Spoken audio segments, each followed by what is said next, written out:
podcast is intended for mature audiences. The views and opinions expressed are those of the panelists and do not reflect in any way those of the podcast partners, sponsors, or affiliates. Enjoy. Hi, this is Michael Buffer, and you're listening to the voice of the people. Let's get ready for Boxing Voice. ThaBoxingvoice.com. You need that fear. All I'm trying to do is make a stand for something that I truly believe is right. I truly believe is right. I want to be like you. Come on, man. I'm the face of boxing. I'm the cash cow. I hold it back over pay-per-view. My drop, I know my drop, I know my situation. I want to fight. That's my food.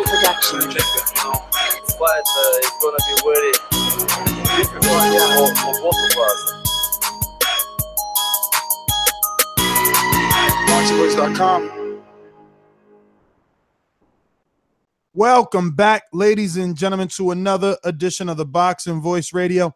It is the end of the year, and we are coming live with a end of the year review.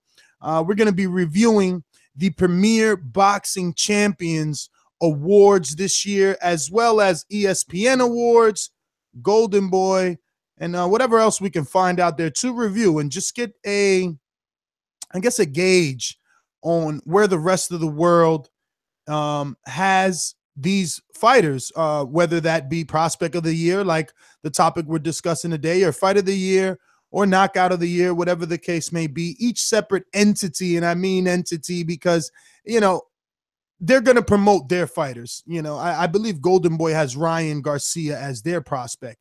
PBC has awarded Marcus Browne. And our question to you is, does Marcus Browne deserve prospect of the year? That's our question to you. And my question to my co-host, the number to call in is 1-425-569-5241. This will be a brief show, simply reviewing PBC's choice for prospect of the year. So let me head on out to the Golden State to get the Hipster Hunter all started on this topic, get the show going. ThaBoxingvoice production. This is a beautiful performance against a very tough guy in Michael Johnson. How do you feel about it? Fuck that. Conor McGregor. ThaBoxingvoice.com. You know me, Larry. From a wicked entrance, from a flip over the rock into a knockout. When the main thing is, I just help the guy. I wish. ThaBoxingvoice.com. Yes, the Hipsters here. Haters beware. And man, it's been a bit. I know Ness and Enrique were here yesterday, I believe, with a special morning show. But I was sick. I had the flu. Shout out to all your seasonal flu people out there. It's been a battle, through Christmas. But I'm here. I'm alive. I'm well. And PBC's Prospect of the Year award to Marcus Browne, light heavyweight prospect / contender. And that's even a topic I want to get into in and of itself. Is he the right pick? Obviously, this is the PBC stable. I know there's a lot of people that are going to mention other prospects / contenders out there that should be mentioned here that aren't in the PBC stable. And unfortunately, we're not going to mention those names in this show. That's going to be other shows. That's going to be even our own end of the year award show. We're going to have our own prospect that's going to be from any of these promoters or sanctioning bodies or networks or whatever it is. So this is just PBCs. I think there's other honorable mentions or contenders that should have been, or prospects, I should say, that should have been maybe the pick here. And I can't wait to chop it up with you, Ness, and the callers as we close out 2017, because it was a great year. Now, what's the route, the proper route to go about discussing this? Do we first, I think my suggestion would be our definition or the general definition. See what Google, our good friend, says of prospect, and see if we can't figure out a logical way to pick a prospect. Because not that I think Marcus Browne is the wrong choice. I just feel he's a contender. Exactly. I think that is obviously an argument here that I think I've talked to other people before the show, behind the scenes about this, and that's one thing they keep mentioning. Well, Marcus Browne's sort of a contender, and I get why they think that. Thomas Williams, who fought for the title, he knocked out, and then he beat the other prospect, Marcus Browne. So it seems that Marcus Browne is better than, let's say. Whoa! You made a mistake there. He beat the other prospect in Marcus Browne. He is Marcus Browne. Sorry, Shawnee Monahan. Sorry, my bad. I think, when we look at prospects, we think more of, let's say, Shakur Stevenson in Top Rank, a guy that's, below 10 fights, no contenders or champions on his resume. That's usually what we see when we think of a prospect. But to be honest here, this prospect pool for PBC is limited. I was running down the list of the PBC stable and who could really be a prospect. I only really got 3 names that could be prospect of the year above Marcus Browne. I think Marcus Browne gets it because he's a little bit bigger than those guys right now. The other guys I might mention later in the show. I think Marcus Browne is a little bit more well-known in the U.S. market than some people may say. So maybe that's why they gave it to him, even though he may not be a prospect. This may be similar to how, like, the Grammys gave Chance the Rapper Album of the Year, like a year after the album dropped.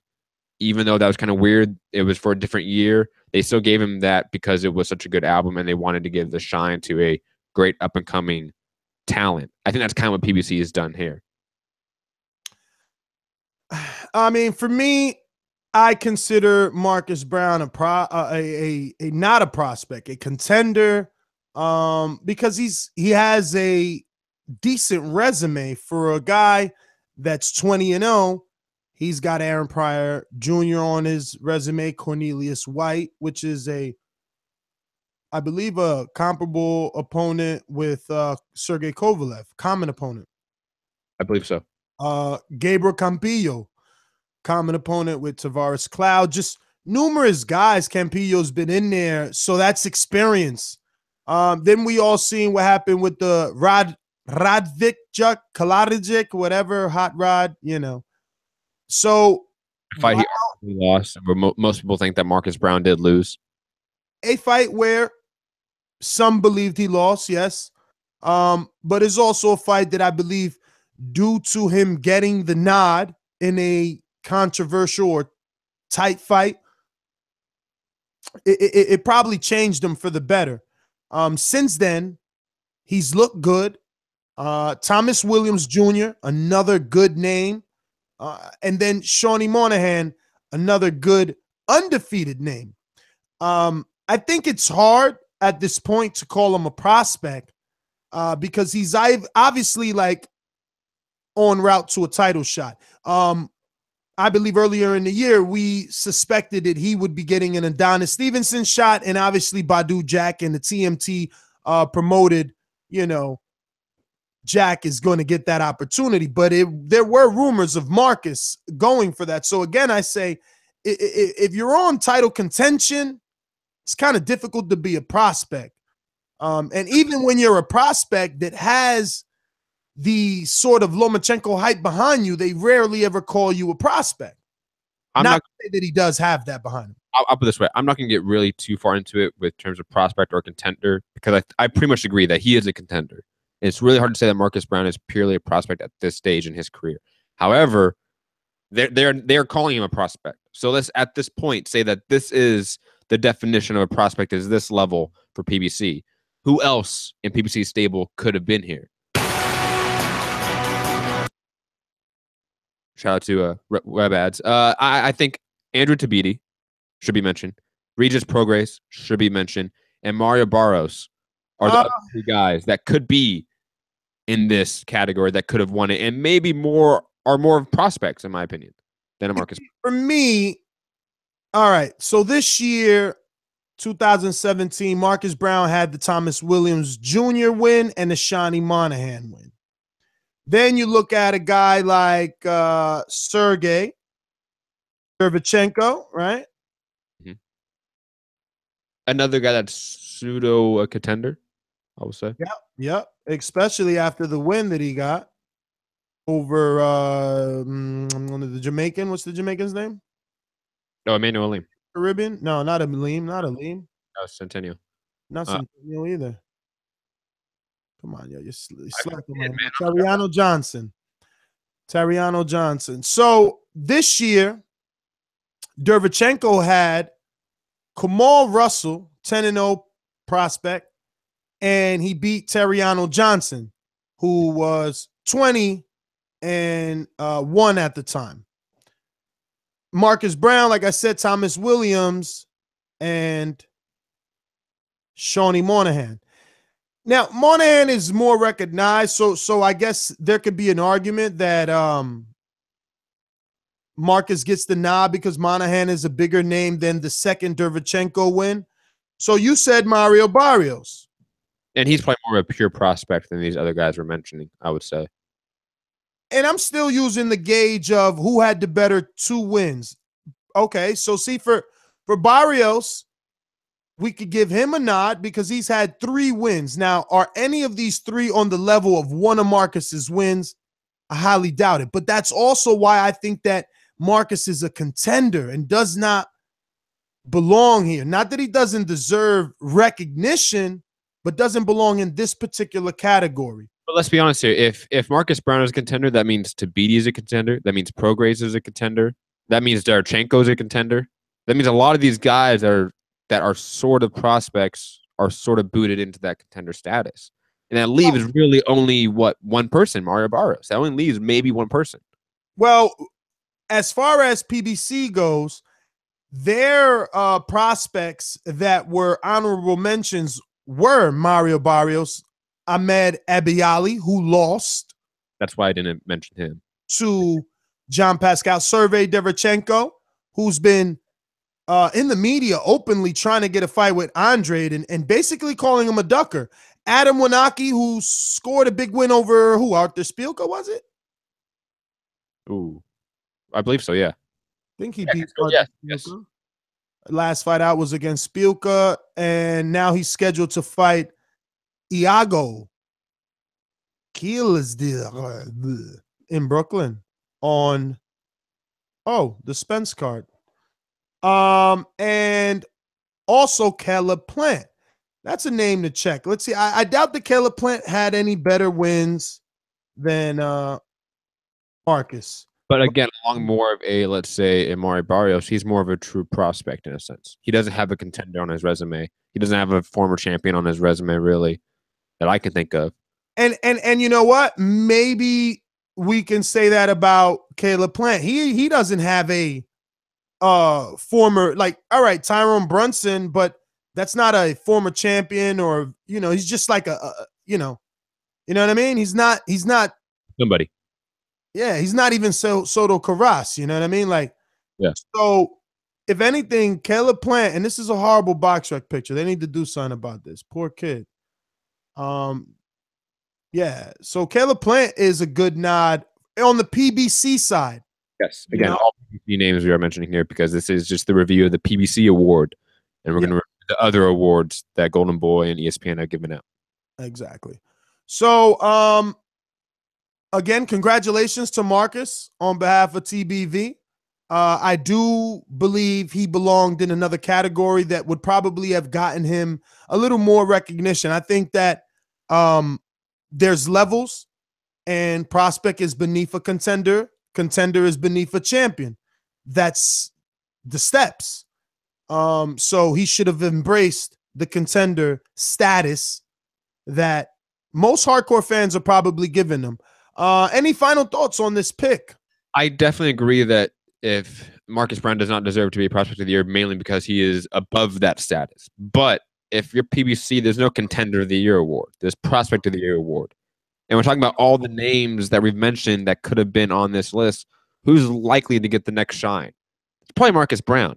And he has the better wins this year, Matt. Yes, and he's more likely to get a title shot in 2018 than a Caleb Plant, Andrew Tabiti, maybe Regis Prograis will probably get a title shot before him, maybe. Well, I don't know. I mean, you've seen Plant has been very vocal, which is odd after skimming through his resume and then, just playing back some of those social media posts about how he's been, how Heyman and his team have attempted to get him a title shot already, and people don't want to do that, and people don't want to fight him.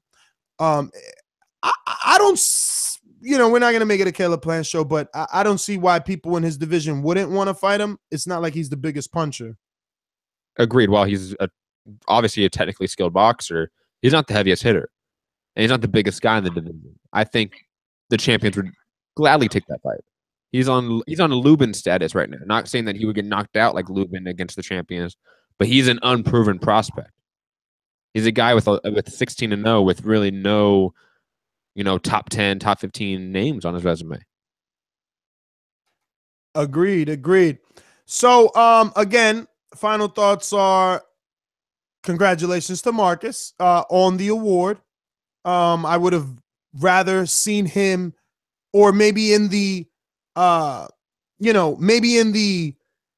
guess, synopsis of their reasons as to why they gave him the award, say like, this guy's really a contender. But there is no contenders award. Yeah. Agreed. We can head to the callers if you want. Heading to Amin in New York. Unless you want to hit that great soundbite, that great intro. All right, so we're going out to Amin. But first off, let's let the world know that obviously they can call in at 1-425-569-5241. Press 1 time if you want to voice your opinion here on this topic. Prospect of the year for PBC. We're discussing PBC's pick for prospect of the year. Just reviewing their choice and, kind of bouncing that around. So remember to add Nestor Gibbs on Skype. That's NESTORGIBBS. And add Nestor Gibbs on Skype to be part of the conversation. Matt, let's go out to the sponsors, and then we'll get to the callers. These calls are brought to you by El Camino Electrical Services, experts in electric vehicle charging stations. For consultations and turnkey installation, visit us at elcaminoelectricalservices.com. All right, we're going out to New Jersey. King Amin. Just like the king is what I mean. The king is what I mean. My man, get a cup and put some change inside your hand. Now hold up. Let's make this official. Everybody let's agree with it.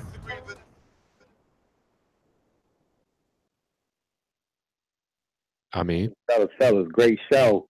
That show yesterday, though, man, that I'm not going to go off too much, man, but that shit was ill. Blog Talk fucked me up. Enrique was talking some bullshit. Ness was going upside his head verbally. It was a great show, and I wish I could have got a chance to comment. As far as Marcus Browne, I think, too, that Tony Monahan fight, and we might only understand this in this Northeast corridor, as I always refer to, that was kind of a big fight for New York. So, you know, and I don't know if that fight probably right there is what made him more of a contender than a prospect, because there was a lot of hype around Shawnee Moynihan, even though he ain't really do shit as far as I was concerned. Again, fought a lot of local cats, fought on St. Patrick's Day, little joints like that. But I think when he jumped in there with Moynihan, who people thought a lot of, especially HBO thought a hell of a lot of Shawnee Moynihan, that made Marcus Browne jump to more of a contender than the prospect status. I think, though, if Matt might have said it, making him a prospect allows them to get him bigger, tougher, better fights, and I'm all for it. I'm not going to hold up the line. Great show as always. Happy holidays to you all, and let's fucking go. I mean, thank you. And make sure you guys subscribe to the YouTube channel or sign up to Blog Talk. Now, you don't necessarily have to sign up, but follow us on Blog Talk or any forms of social media, because we're going to be working. It's the end of the year. There are a lot of other awards to get to. This is just prospect. Just think about it. There's still knockout of the year, fight of the year, and then all those same awards for separate entities, right? Because we got to review ESPN and their pick. And then our own awards. And I might throw in like a couple like fun awards, like the trashiest moment of the year, like trashiest fighter of the year. Like that'd be fun to do. Like we need some like levity here. We also want to do 2017's biggest winners and biggest losers. A great article on one of the major websites for boxing that we will be reviewing in an upcoming show. We're gonna go out to Orlando, Florida. Majid, what up? Hey man, I'm just calling in to show my respects to the TBV movement. I don't really got much to say about Marcus Browne. I don't got shit to say about him, actually. But, yeah, just keep up the good work, man. I'm just listening today. Majid, man, thank you as always, and we plan to do so. 2018 is going to be a great boxing year and a great year for TBV. We working. Donald in California, talk to us. What's up, y'all? Man, I'm just getting over being sick, too. All that flu been going around. I agree with you guys are saying about Marcus Browne. Like, I agree that they could give it to him, but I agree he's pretty much past the prospect. I got, besides Marcus Browne, I got 4 other names. I got Andrew Tabiti. I got Mario Barrios. I got Jose Ramirez too. You guys forgot about him. When I was at that fight, when whoa, wait a minute. First of all, we didn't forget about anybody. This is PBC's prospect of the year. Jose Ramirez. Oh yeah, that's right. I'm sorry about that. Jose is with Top Rank, and you know, and he's a champion now. Yeah, who was Jose Ramirez with? Well, he's not a champion. That was an eliminator. Oh, it was an eliminator? My bad. I thought it was for vacant belt. Well, I know. Well, I was just saying, I was saying he was a good prospect because I thought Mike Reed was a prospect too, and the stoppage in the fashion that he stopped Mike Reed, and I was like, wow, that was like impressive. I didn't think that he was going to stop him that way. And agreed. And then I got Anthony Yard too. All right, if you could spell the first or last name of the last person he fought without going to BoxRec, you win $100. Because people talking about Anthony Yard is the next Roy Jones. His work ethic, but who's he fighting? I never even heard or can pronounce the people he's fought. Listen, Donald, thank you for calling in. As always, don't forget to subscribe because we will be coming back. Got a ton more work to do. We're going out to the 937-474, 937-474. First time caller. Hey, what's good, fellas? It's Wood. I'm not a first time guy. What's going on, Wood? Talk to us. No, good conversation on Marcus Browne. I'm glad to see him get some recognition, but I'm gonna have to agree with you guys. I think he has surpassed prospect standing. But I mean, I guess the way that he put away Monahan was rather explosive, and he needs some things to kind of to add to his name and everything. He was here. I'm in Ohio, and he was here when he fought to fight Top Dog, and I got a chance to talk to him, and he was adamant about fighting Stevenson, shortly after that. And since it didn't happen, like I said, I think this is just a way to marketing to say, he's deserving of that shot. I agree. Listen, Wood, thanks for calling in. Hey, where are you calling in from? What's the 937? Dayton, Ohio. Dayton. All right. Well, Wood, thanks for calling in. Matt, that's about it. It's time to wrap it up. We got another one to come back to. I don't know. Maybe it's knockout of the year. Maybe it's fight of the year. It's a lot. Maybe we jump over to ESPN to be fair, and then come back to PBC. Who knows? I mean, 5 straight PBC shows. People might call us the PBC voice. Oh, wait, they already do that. Oh my goodness. We're reviewing and critiquing them, and yet we're the voice of them. Yes. Yeah. So where are we? What do we need to do? Final thoughts. No, we did that. We did on A&M Credit Repair. If you want to get your life right, I know the holidays have probably rough. It hit me rough. I'll be honest. All the presents for the kid, all that shit. It took a lot of my bank account. Maybe it took a lot of the credit. I have to call up A&M Credit Repair, amcreditrepair.com. Use the promo code ThaBoxingvoice. Absolutely 100% satisfaction guaranteed. If you don't like it, tell them, get your money back. 100% guaranteed. Tell them Boxing Voice sent you. You get your life right. Trust me. Coach Mitty, Vladimir, you're wrong. I did it. He said I can't pronounce Vladimir's first name. What about Vitaly? Huh? What about the other Klitschko? What about the other Klitschko? Vitali. Well, I hear some people say Vitali. I've never heard that in my life. You never heard Vitali? I've never heard that in my life. You lies. I'll be honest. I've always heard Vitali. Oh, Vitali. I heard Vitali. But I said it both ways anyway. Don't matter. I said Vitali first. Yeah, I mean, subscribe. We're back. It's time to work. Peace out. Peace.